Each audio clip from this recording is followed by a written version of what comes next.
السلام عليكم ورحمة الله وبركاته. اليوم الحلقة الثانية من علاج في دقائق وعلم السوجوك. راح نتعلم اليوم الطرق أو الطريقة البسيطة لعلاج السنورينج اللي هو الشخير. كثير من الناس يعاني من الشخير، ولكن دون جدوى بأنه العلاجات الموجودة حاليا لا تعطي أي نتائج، رغم أنه الشخير ليس مشكلة عظمى، ولكن الإنسان يعني يتضايق منها، وخاصة إذا كانوا اثنين نايمين بنفس المكان، فهذول يتأثرون عادة بالشخير وصوته المزعج. لدينا طريقة بسيطة لعلاج الشخير. نأخذ هذه الليمونة الحامضة، راح ناخذ هاي الليمونة، راح ناخذ البذرة مالتها، البذور اللي داخلها، بذرة واحدة كافية.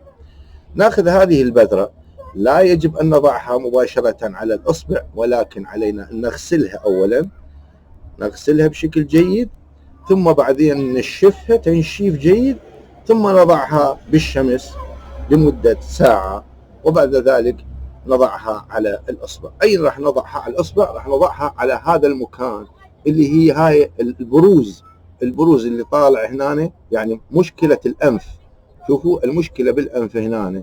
ناخذ هذه البذرة ونضعها بالأعلى، يعني البوز اللي بالأعلى راح يكون بالأعلى، يعني هي بشكل البذرة تكون على شكل بيضاوية، فالبارز من عندها البروز الأعلى راح يكون بالأعلى هنا بهذا الشكل.